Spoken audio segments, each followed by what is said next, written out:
ప్రతి ఉదయం దేవుని వాగ్దానం అనే కార్యక్రమానికి ప్రేమతో మిమ్మల్ని ఆహ్వానిస్తుంటున్నాను.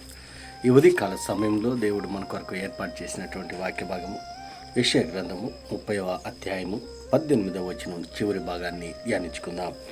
యెషయా గ్రంథము 30వ అధ్యాయము 18వ వచనం చివరి భాగాన్ని ధ్యానించుకుందాం. యెహోవా న్యాయము తీర్చి దేవుడు, ఆయన నిమిత్తము కనిపెట్టుకుని వారందరూ ధన్యుడు. క్రీస్తునందు ప్రియమైన దేవుని బిడ్డలారా, ఉదయకాల సమయంలో పరిశుద్ధాత్మ దేవుడు మనకిస్తున్నటువంటి వాగ్దానము, యెహోవా న్యాయము తీర్చు దేవుడు, ఆయన నిమిత్తము కనిపెట్టుకుని వారందరూ ధన్యులు. ఈ యొక్క వాగ్దానాన్ని మనకును మన జీవితాలకును దేవుడు ఆశీర్వాదకరముగా మార్చినగాక. ఈ యొక్క మాటల్లోని అంతరార్థాన్ని, ఆత్మీయ సత్యాలను మనం గ్రహించినట్లయితే ప్రాముఖ్యమైనటువంటి మాట, ఆయన నిమిత్తము కనిపెట్టుకుని వారందరూ ధన్యులు. మరి ఈ యొక్క మాటలు దేవుని యొక్క ప్రజలైనటువంటి ఇశ్రాయేల్ యొక్క ప్రజలను ఉద్దేశించి ప్రవక్త ఈ యొక్క మాటలను మాట్లాడుతూ ఉంటున్నారు. ఎవరైతే ఆయన కొరకు కనిపెట్టుకొని ఉంటారో అటు వారందరూ కూడా ధన్యులంట. ఇశ్రాయేల్ యొక్క ప్రజలు బబులోను చెరలో కొనిపోబడిన తర్వాత వారు సహాయం కొరకు ఎదురు చూస్తూ ఉంటున్నారు, కనిపెట్టుకొని ఉంటున్నారు. అందుకే కీర్తనకారుడు అంటున్నాడు, కొండల తట్టు నా కనులెత్తుతున్నాను, నాకు సహాయం ఎక్కడ నుండి వచ్చాను, యెహోవా వలనే నాకు సహాయం వస్తుందని చెప్పి కీర్తనకారుడు అంటున్నాడు.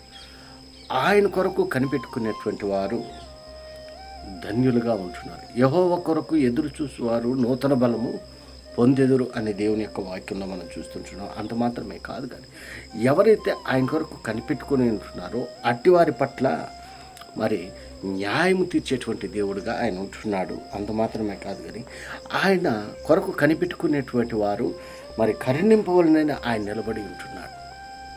ఎవరైతే ఆయన కొరకు కనిపెట్టుకుని ఉంటున్నారో అటువంటి వారి పట్ల ఆయన కరుణ చూపేటువంటి దేవుడుగా ఉంటున్నాడు.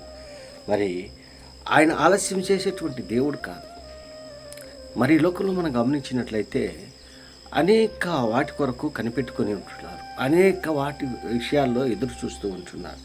కానీ దేవుని నిమిత్తము కనిపెట్టుకుని ఉంటే మరి ఆయన న్యాయం తీర్చేటువంటి దేవుడుగా ఉంటున్నాడు. ఆయన కనికరము చూపేటటువంటి దేవుడుగా ఉంటున్నాడు.